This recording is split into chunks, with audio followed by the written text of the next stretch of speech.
Well, there's a couple of things we should talk about, right? For sure, I want to talk about Stumptown. I looked at some stuff from Comic Con, and I looked at the trailer. It looks like a lot of fun. Great cast. What a great cast.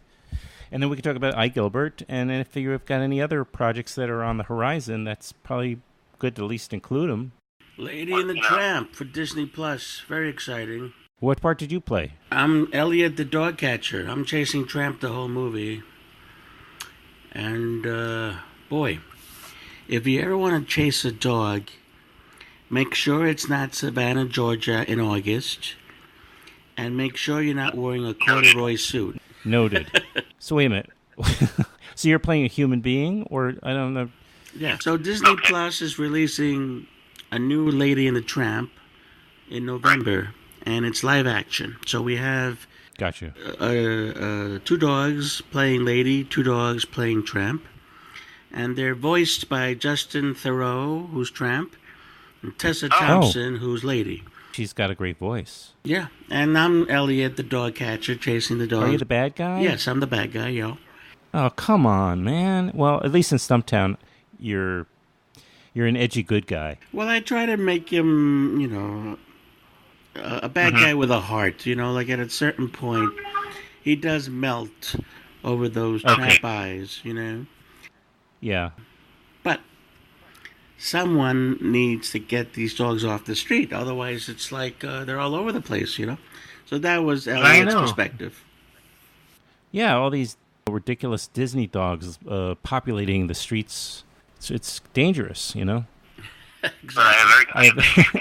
I have very fond memories of that movie, the original. So I'll look forward to it. And fortunately, my son is too old.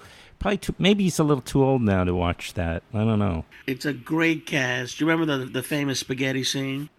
Of course, where they both slurp one strand together and they meet in the middle, right? Yeah. So we have F. Murray Abraham as the owner of the restaurant. Oh, okay. Because I want to hear all about it, but I did just run into him at a Trader Joe's, and he wasn't very nice to me. I ambushed him. That's true. So maybe I shouldn't have done that. Maybe he's just tired of it. But he means so much to me. But how was he to work with? I didn't actually work with him because I'm not in the spaghetti scene. You never scene. scenes with him. Okay. But we had dinner, and he was very charming. Well, I also ran into Frank Langella in a Trader Joe's. Well, I don't know what it is about the Trader Joe's, but they all shop there, all these old actors. Is this the one on the Upper West Side? Yes, it was. That one. The one with F. Murray Abrahams was the one on the lower on 14th Street, but go ahead. Makes sense. Right. But so you didn't have any scenes with F. Murray Abrahams, but what a great opportunity to be in a movie with him, huh? Yeah, I mean, it was really cool. I mean, let's face it.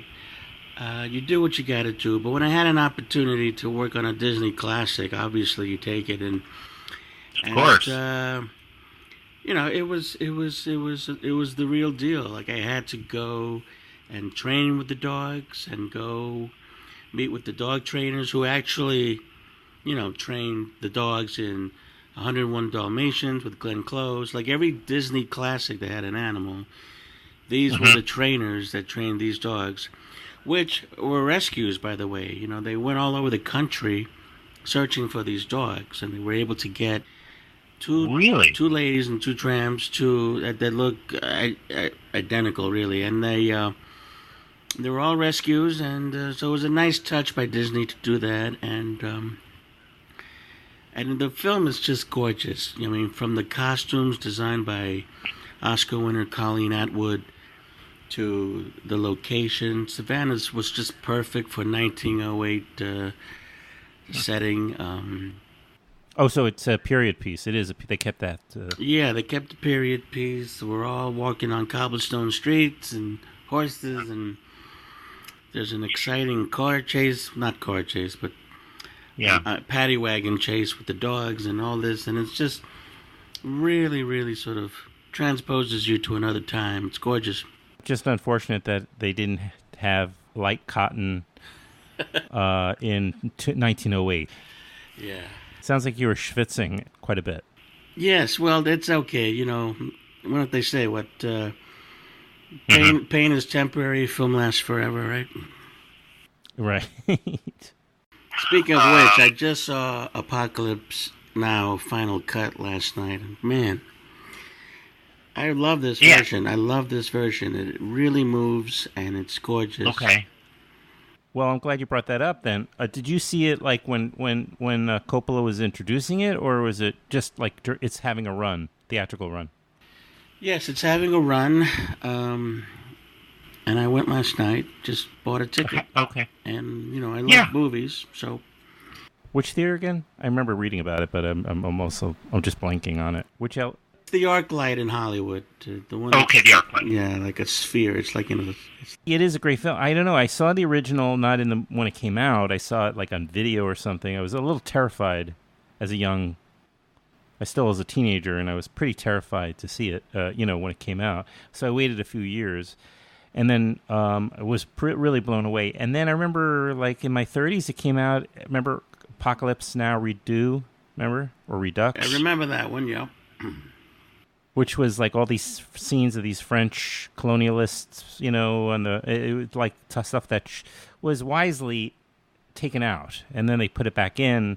I don't know that it added to the benefit of the film, but you're saying that the final cut. This is a really great edit. I loved it. It's a tight 3 hours. Walter Murch supervised the editing with Coppola. And, I'm a fan. I'll see anything, any version of this. I'm looking forward to Apocalypse Now Claymation. That should be really... Yes. I'll be right there with you. Going to take a long time to make, but... Yeah, well. But that on the big screen is a transcendent experience, right? It really is. It's gorgeous, especially with the sound, when they start Wagner with the helicopters. Oh, yeah. Oh, my goodness, And, it really was cool watching Robert Duvall's performance again. And, these guys really give acting 101. I mean, it was just so gorgeous performance. Martin Sheen and, of course, Marlon Brando, who really isn't in the movie that much, as you recall. But no. My goodness, he really had that enigmatic, larger-than-life essence that Colonel Kurtz had to have, and what a great actor. Oh my God! Well, he changed cinema. You could say there was a particular generation or a particular small group of people from a generation that pretty much changed the way acting took place in movies. Like it went from this theatricality where people didn't speak over each other. They certainly didn't mumble and yell and weren't like guttural and emotionally raw. And then he did that. I mean, he didn't do it alone. Elia Kazan, and Arthur Miller and Tennessee Williams. I mean, all these people, just everything converged at that time. Yeah. Meanwhile, I can't change my bed sheets. It's sad. It's just crazy. They're changing cinema, and I can't even. But we all do what we can do. Speaking of that era, we ran into each other.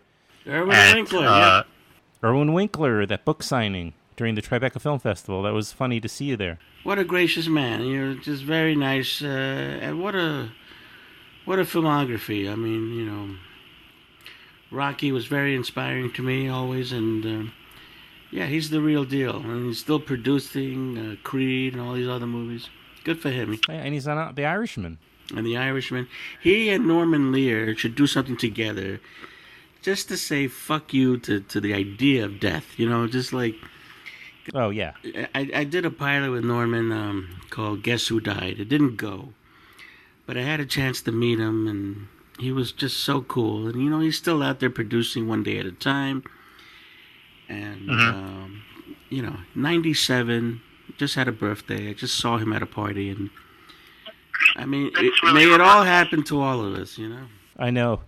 No, I got to actually walk up and shake his hand. He was, it was after that documentary came out about him about 3 years ago. Do you remember that? Yeah, Netflix. And it was at the Museum of the Moving Image, and I was sitting in the front because I was like, I'm not going to sit in the nosebleeds. I want to have a front and center view of this guy. And then afterwards, the people came up to him, and I walked up to him, and I just said, look, I grew up I know a lot of people say this, but you just everything you've made and you've done is just it's part of what made me who I am. The television that came out during when I was growing up, and you know what he said to me? What? He said, "Okay, can you move? Because the guy behind you is trying to get over." It was a very meaningful interaction. I just got verklempt listening to that. He shook my hand. I don't care about the rest. Right. Yeah. But Irwin Winkler, did you read the book? Yeah, I'm halfway through. It's really fascinating. Okay. It's you don't think he's going to struggle as much as he did, but then again, you never know. Yeah. It was a slow start, right? Yeah. But it really is a testament to perseverance, which is, of course, my career. Well said. My ex-wife is an actor, and she was saying, we were driving up to get our kid from camp, and so we had a lot of time in the car, and she was saying, if you just stick with, you don't even have to be that great an actor. She goes, it's an endurance test.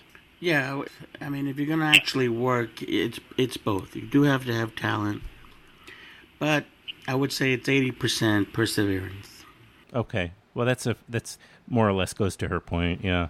But you do have a lot of talent. It's why I wanted to talk to you. And thank you. I admire you. Yeah, I admire your perseverance, and I'm seeing you're obviously evolving and going into it's what it seems like a new phase. I don't know.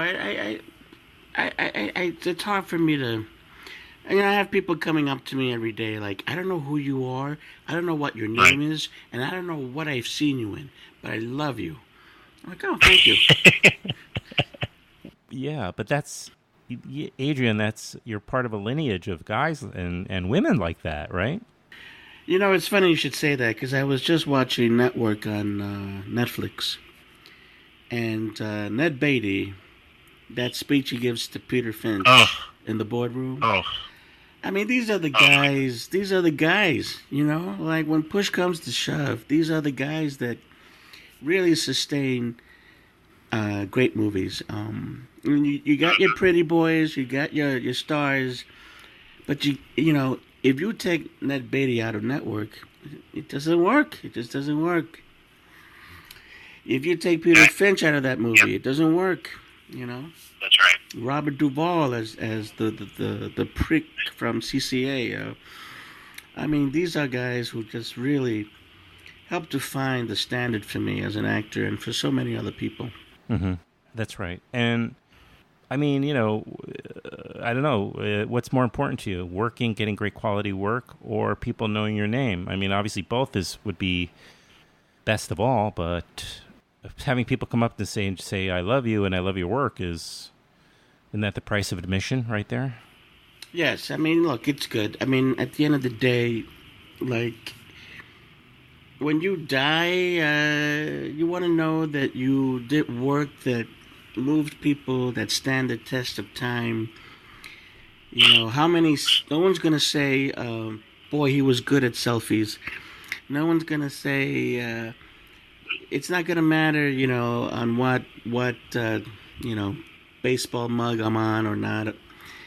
It's the work, man. It's all about the work. And that's really my goal, is to just continue striving to do good work and leave a little filmography that I can be proud of and that my family can be proud of and my fans, That's it. That's something that can stand the test of time much more than, someone taking a photo of me naked on a beach. I don't really need that. I understand. But you at least know, like, okay, my work is reaching people and they're appreciating that, and that knowing that is got to be very gratifying, I guess, is all I'm saying. It is. All right, how active are you in curating your filmography in the sense of trying to find parts that are going to expand your toolkit, your palette, as opposed to, God forbid, getting typecast too much or something like that, which a lot of character actors do end up getting, if they're not careful. Some manage to avoid it. Is that something you're really always thinking about, or do you just have such great management or representation and they are doing a stellar job with that? Because you're getting different types of roles in very different types of projects. Yes, I mean, to me, it really is about continually challenging yourself and scaring yourself because when you've done this for over 20 years, as I have, it gets to a point where you got to find something to stay hungry, and the only thing that keeps you hungry is the work itself, like in scaring yourself, pushing yourself, which is why I did I, Gilbert, my movie, because I had reached a point. Somebody in the press junket for the movie Focus said, "Well, you're like the sidekick to the stars now, aren't you?" Because I was Will Smith's sidekick, and I was Ben Stiller's sidekick in Walter Mitty, and I was Will Ferrell's sidekick in Casa de Mi Padre, and so I've done a lot of sidekick stuff, and listen, I'm grateful for all of it, for all those experiences, but I'd reached a plateau in terms of work, and I felt myself a little flat, and so I decided to do this movie. I had a window, and I sold my property, and I wrote, starred, produced, and directed I, Gilbert, and I just did it. It almost killed me, but I did it, and now I'm submitting it to festivals, and that was something. That was like a huge. It was kind of like that needle that John Travolta puts in Uma Thurman's chest. Remember that scene where she's kind of cathartic, and he just stabs her with that was what it was for me, and it really got my juices flowing. It was terrifying and amazing all at once, but it was the right thing for me to do at that time. Absolutely, and I think, well, good luck with it. I hope a lot of people see it, and I hope it's everything you want it to be. And what's great about it is you can show. You said you produced it. Is that what you said, or you wrote it? I did it all. I wrote, produced, starred, and directed. Yeah. So you can show people. He makes a cameo in the movie, and I thought I'd. Who? Charlie Chaplin. He's Oh, well, that's great. How did you get him? That he's hard to get, I hear. I hear he's very choosy about which roles he takes. Yeah, he doesn't say much, I'll put it that way. But he never did. No. But, he did the Big Four, and I said, well, I'm going to do the Big Four, and I did, and so, but yeah, it came at a price, no doubt. So what is I, Gilbert about? It's kind of a reimagining of the 1950s movie Marty, where you have a guy who's a lonely, sad sack living with his mom, but it has a 21st century spin where the guy can only connect with people through his phone. So he goes around taking photos surreptitiously, and he builds like a wall of women he feels he has no access to in an attempt to stay connected with the world. But of course it doesn't work, and he meets a woman that he really wants to have a connection with, played gloriously by Dasha Polanco from Orange is the New Black, and recently she was in When They See Us, the Ava DuVernay series on Netflix. Yep. She played Leguizamo's wife. She's gorgeous. Oh, okay. Yeah, she's just absolutely amazing. And oh, yeah, of course I know who you mean. Of course, yeah, of course, from Orange is the New Black, of course, yes. I remember her, yeah. So she's just great. That's a great pairing, having her, and I like that. I can see the two of you. Yeah, and so it's a love story. It's an allegory for our time. Connection versus disconnection. Do we love through our devices, or do we love as people? And it was just important for me to say it. So, have you started submitting it to festivals, or you're about to start? What's the story? I just sent it off to a couple big ones, and we'll see. But fingers crossed. Yeah, I mean, I believe in the movie, and I just need the right champion to see it and say, yeah, this is a story that people need to see.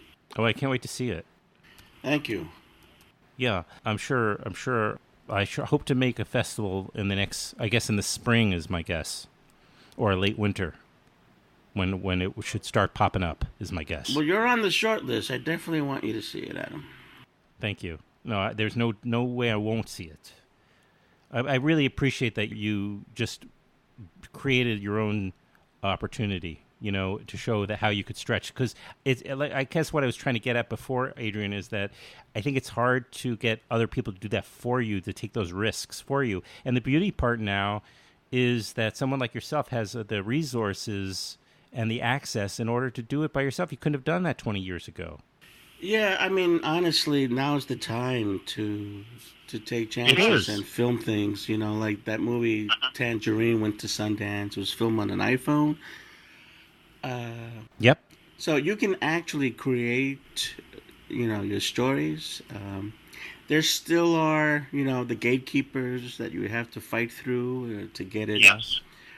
But at least you can make something. You can call your friends. You can, shoot in your grandmother's house. You can grab your phones and do whatever you got. It's not like, you don't have to pay for film that anymore. Yes, and you don't have to compromise your script. That's why I'm kind of turned on by the level of films that you're talking about.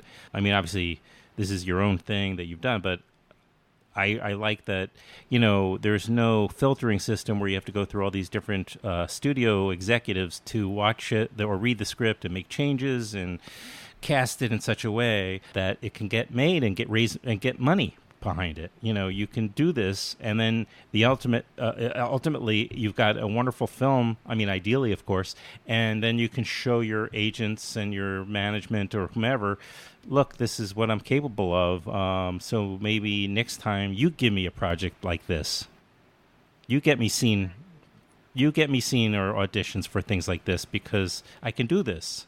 Yeah, absolutely. I mean, that was the case. People are going to see me in a way they've never seen me before. It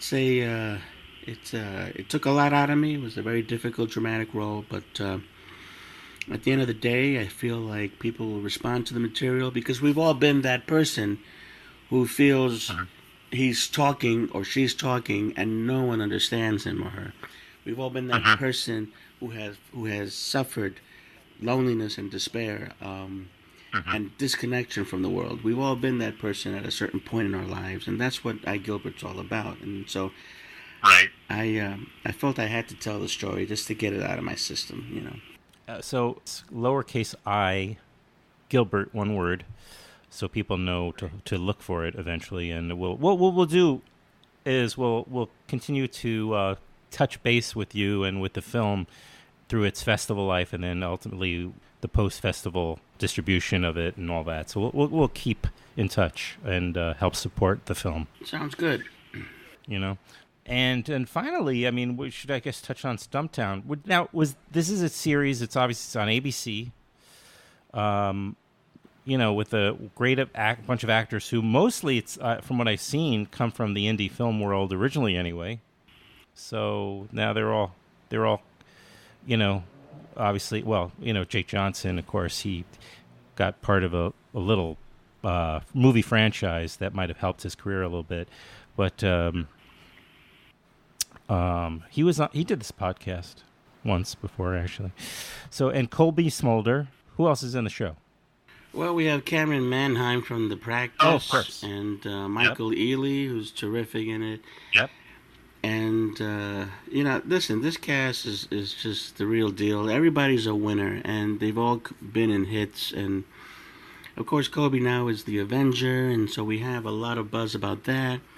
When the trailer premiered on social media, it got 17 million hits. It premiered September 25th on ABC, and I played Tookie, who's kind of like this guardian angel to Kobe's character. He's like, because she's a loose cannon. She has PTSD, and she just gets back to the States, and she doesn't know what to do with her life. And I'm like trying to befriend her and guide her. And she used to work for me in this taco stand I run. Portland's filled with these food trucks. So was this Portland? Yeah. And so it's just right. Stumptown is Portland, right? It's a nickname for Portland. Something I only learned from watching some of the stuff on from Comic-Con that you guys was shot for you guys. I should know the answer to this. I'm asking it. I don't know the answer. Was this a film first? It's based on these Gothic graphic novels by Greg Rucka. I see. Okay. And they're really good fast reads. There's 4 books. My character Tookie is not in any of them, but Jason Richmond, the exec producer and creator of the show, felt that I could come in and fill a void. They had seen me in the movie Focus that I did with Will Smith and Margot Robbie, and they understand my sense of humor and my warped way of thinking, and they said, "Yep, bring them in." So it's a great opportunity to just really create a role with really talented people and from scratch, and that's very appealing to me. Right, and being in the cast is a big deal. Not just like a recurring character, but being part of the cast. Yes, series reg, and we're filming out here in Los Angeles. We're doing exteriors in Portland. I shot my part of the pilot in Portland. Mm-hmm. And and everyone's good here. And it premieres again in the fall on ABC. Is it first season launches in the fall? Yeah, September 25th, Wednesdays on ABC. Very good. So yeah, I hope it does well, but you know me, I keep going no matter what. How often are you getting back to New York? How's that? How often are you getting back to New York? I fly back every couple of weeks. You have to. Okay. Yeah. You have to, because my family's there, and sure. Although I just flew out my kid, and we went to Disneyland, and that was a trip. How old is? She's 14. Oh, okay. I have a 15-year-old. Yeah. Well, you know what we're going through then, yeah. I do, but I think girls might be a little bit more challenging at that age. I don't know. Well, all I can say is my daughter's amazing, and it's all good, because it's developmental, and whatever she's going through, you just gotta love them and be there for them, make sure they know that, and she introduced me to this ride, Guardians of the Galaxy, at California Adventure. Oh my God. Have you been on that ride? No, I haven't been to Disney. I know I should probably figure out how to take my kid, but it's a little bit. I'm still looking for my liver. Oh, Jesus. It's hiding behind your spleen. I definitely spat it out on one of the times she had me go on this ride. This ride is crazy. It's amazing. Yeah. But yeah, we had a good time. That's good. My kid, he's not so scared. I just think he just doesn't like a lot of the rides, and it's just not his thing, But it'd be interesting to take him. We went to Coney Island, and I was surprised he went with a friend, and I figure he finally decided he was going to do all the big rides, a lot of the fast rides, but I think they dwarf in comparison to what you're talking about. Yeah. No, this one is an elevator ride from hell. Yes. Oh, no. I know what you mean. I appreciate you're using the liver as opposed to your other genital areas, because that's probably really, that's what usually gets lost. And we'll bleep that part out so your daughter can listen to you on this podcast, since you have a 14-year-old. Well, I'm looking forward to, again, seeing I, Gilbert, and Lady and the Tramp sounds great. When is that coming out again? You mentioned, I think, but when does that come out? Premieres on Disney Plus, the new streaming service. Is it going to be like one of their first original streaming? Good. Okay. You can catch it day one on November 12th. November 12th. Okay. Disney Plus. And boy, I wish I had bought stock into this company, because they just bought Fox. They bought Earth. I think they bought. I'm telling you, I know. Yeah. I think they want to just have every superhero for one thing, and then every Star Wars character,